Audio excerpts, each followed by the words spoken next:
कल गुजरात के पाटन में केजरीवाल के काफिले को रोका गया था। वहां हंगामे से पहले हमारे सहयोगी अनुराग ढांडा गुजरात में केजरीवाल के साथ ही थे। काफिला रोके जाने के बाद आज तक ने केजरीवाल से खास बातचीत की। अरविंद केजरीवाल गुजरात यात्रा में मोदी के विकास के कार्यों की पोल खोलने का दावा करते हुए चल रहे हैं। कई जगहों पर अरविंद केजरीवाल गए, लेकिन सबसे ज्यादा जिसकी वजह से परेशान यहां की पुलिस नजर आई वो ये कि अरविंद केजरीवाल एक हॉस्पिटल में गए, जिसके कुछ देर बाद अरविंद केजरीवाल को डिटेन कर लिया गया। अरविंद केजरीवाल खुद हमारे साथ मौजूद हैं। अरविंद, क्या पूरा घटनाक्रम था, कैसे हुआ? आपने बाहर आकर कहा कि आपको मॉडल कोड ऑफ कंडक्ट की वजह से डिटेन किया गया। पहली चीज तो मैं क्लियर कर दूं, मैं पोल खोल के लिए नहीं आया। मैं वाकई जेन्युइनली मोदी जी का विकास समझने के लिए आया था। पिछले 1 साल से मोदी जी कह रहे हैं कि गुजरात में रामराज आ गया, गुजरात में शिक्षा बहुत अच्छी हो गई, गुजरात में सबके लिए स्वास्थ्य सेवाएं बहुत अच्छी हो गई, लोग बड़े खुशहाल हैं और भ्रष्टाचार बिल्कुल ख़त्म हो गया। तो मैं वो देखने के लिए आया था और सीखने के लिए आया था। लेकिन सुबह से जितनी भी कुछ जगहों पे हम गए हैं वहाँ पे हालत काफ़ी ज़्यादा ख़राब नज़र आ रही है।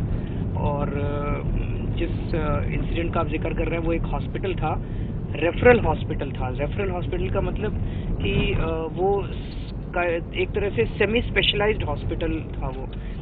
मतलब अगर आपके गांव में प्राइमरी हेल्थ सेंटर से आपको बीमारी इतनी ज़्यादा है कि वहाँ से अगर आपको मुक्ति नहीं मिलती तो वो रेफर करते हैं आपको डिस्ट्रिक्ट हॉस्पिटल में। तो ये सेमी स्पेशलाइज्ड हॉस्पिटल था, रेफरल हॉस्पिटल था। अंदर गए तो वहाँ पे मतलब पूरा हॉस्पिटल खाली था, कोई दिखाई नहीं दे रहा था वहाँ पे। 2 डॉक्टर थे टोटल, 31 बेड का हॉस्पिटल था। एक भी बेड पे एक भी मरीज नहीं था। कई बेड ऐसे थे जिसपे गद्दे ही नहीं थे, चादर ही नहीं थी। कुछ बेडों पे गद्दे और चादर बिछी हुई थी। और 2 डॉक्टर थे। उन्होंने बताया जी बाकी डॉक्टरों की तो भर्ती नहीं हुई है और कोई मेडिकल सुपरिंटेंडेंट नहीं था। उन्होंने कहा जितनी नर्सेज हैं कोई नर्स नहीं थी। बोले एक नर्स आती है बस, वो कभी कभी आती है, वो डेपुटेशन पे है, बाकी कोई नर्स नहीं है। और सारा स्टाफ मिला मिलो के ड्राइवर समेत 3 स्टाफ था इतने बड़े हॉस्पिटल के अंदर। तो ये तो बहुत ही बुरा हाल है। वहाँ से जब हम निकले थोड़ी आगे गए तो इन्होंने कहा कि आपको, मेरे को किसी ने इनफॉर्मली बता दिया था कि आगे आपको जाने से रोका जाएगा। अरविंद, आप 220 किलोमीटर का सफर तय कर चुके थे जब इस हॉस्पिटल में आप पहुंचे। वहां तक कहीं भी आपको ये लगा कि कुछ इस तरीके का हो सकता है, आपको कहीं रोका जा सकता है?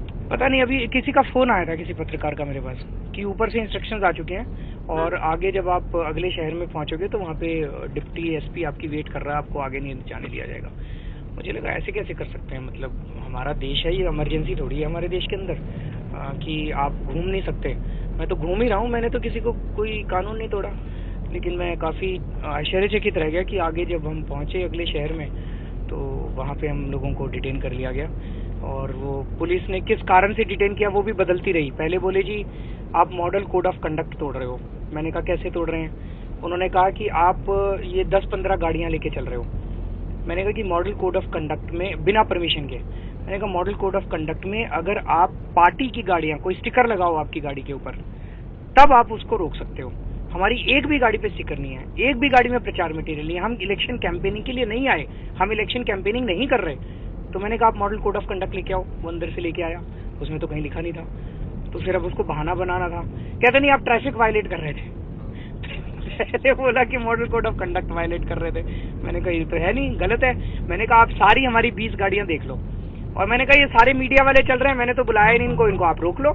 मेरे हम तो लाए नहीं इनको।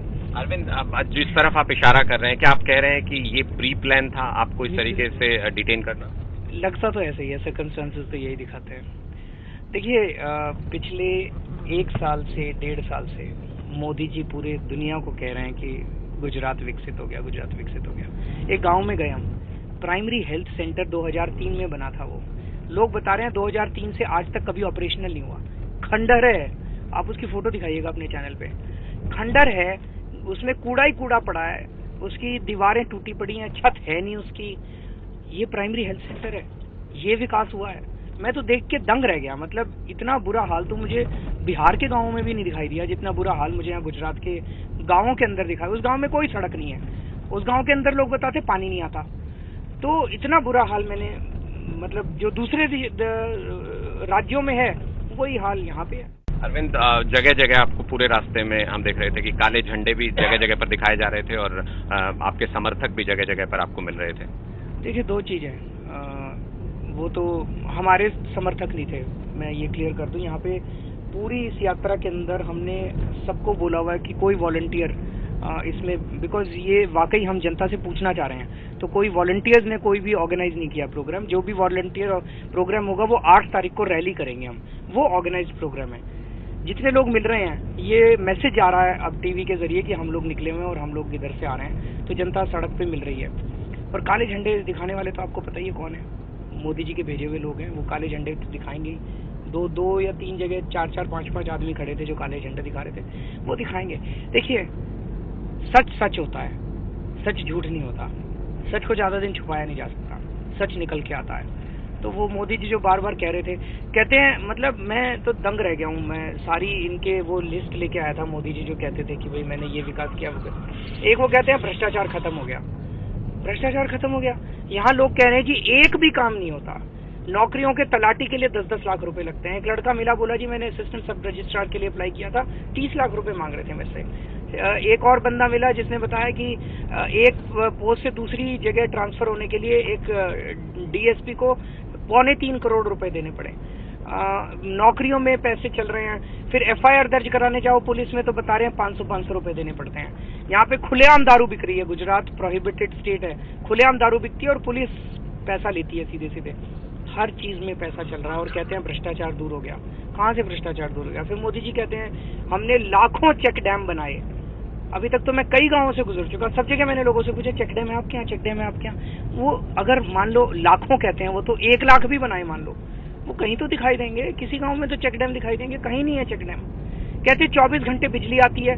कई गाँव में मैं गया, वो कहते जी हमारे यहाँ तो नहीं आती बिजली। 24 घंटे नहीं, 3 घंटे आती है, 4 घंटे आती है, 24 घंटे बिजली नहीं आती हमारे यहाँ।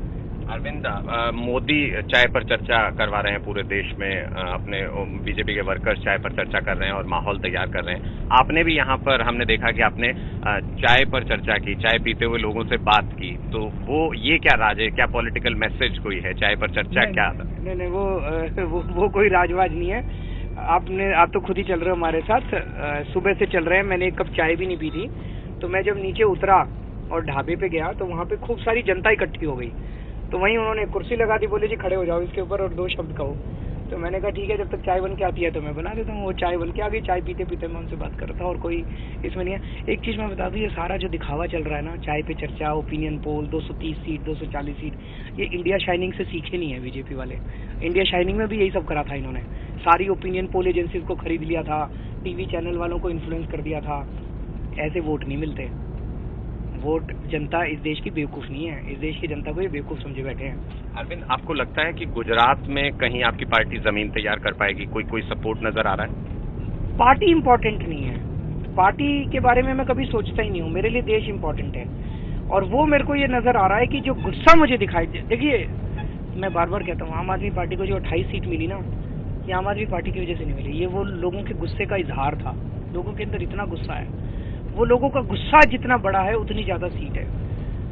गुजरात के अंदर मुझे बहुत ज्यादा गुस्सा नजर आ रहा है लोगों के बीच में। आपने अभी देखा था किस तरह से लोग।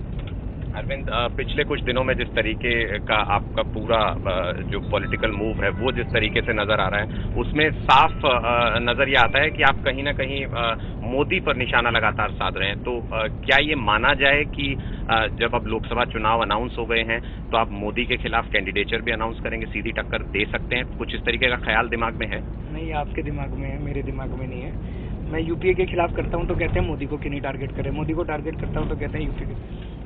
ये दोनों एक ही थैली के चट्टे बट्टे हैं, बीजेपी और कांग्रेस वाले। दोनों में क्या फर्क है? गुजरात के अंदर नरेंद्र मोदी किसानों की जमीनें छीन छीन के अडानी को और अंबानी को दे रहे हैं। हरियाणा के अंदर हुडा किसानों की जमीनें छीन छीन के रिलायंस को और डीएलएफ को और रॉबर्ट वाड्रा को दे रहे हैं। क्या फर्क है? गुजरात के अंदर मोदी जी की कैबिनेट अगर देखो तो उसमें बाबूलाल बोखरिया है, जिसको 3 साल की जेल हो चुकी है भ्रष्टाचार के मामले में, और पुरुषोत्तम सोलंकी है, फिर भी मंत्री है। पुरुषोत्तम सोलंकी है जिसके ऊपर 450 करोड़ रुपए का मछली घोटाले का केस चल रहा है। इस किस्म के लोग हैं। उधर देश की कैबिनेट देख लो। मैं एक्चुअली ये सोच रहा था, मान लीजिए कल को नरेंद्र मोदी जी प्रधानमंत्री बन जाते हैं, तो आप उनकी कैबिनेट सोचने की कोशिश करो, उनकी कैबिनेट में कौन कौन होगा। अमित शाह इस देश के गृह मंत्री होंगे। सोचो इस देश का क्या हाल होगा अगर अमित शाह इस देश के गृह मंत्री बन जाए। अरविंद, आप इस सवाल को हमेशा टालते हैं। अभी भी मैंने पूछा तो आपने बात दूसरी तरफ घुमा दी। आपकी पूरी पार्टी बनारस में लगातार अनाउंस कर रही थी स्टेज से कि हम चाहते हैं मोदी के खिलाफ बनारस से अरविंद केजरीवाल लड़े अगर वो कैंडिडेचर अनाउंस करते हैं। लगातार हर नेता कह रहा था, लेकिन आप इस सवाल को टाल रहे हैं, ऐसा क्यों? मैं टाल नहीं रहा, मैं दो चीजें कहना चाहता हूँ। एक तो अरविंद केजरीवाल बिल्कुल इम्पोर्टेंट नहीं है, मैं बिल्कुल इम्पोर्टेंट नहीं हूँ, मैं बहुत छोटी चीज हूँ, मेरी बिल्कुल औकात नहीं है। और देश इम्पोर्टेंट है, देश के लिए लड़ रहे हैं, भ्रष्टाचार दूर करना है। और दूसरी चीज, अभी तो मोदी जी ने डिसाइड नहीं किया, तो हमें इतना बेताब होने की क्या जरूरत है। वो डिसाइड करें तो सही कि कहाँ से लड़ेंगे, फिर देखेंगे।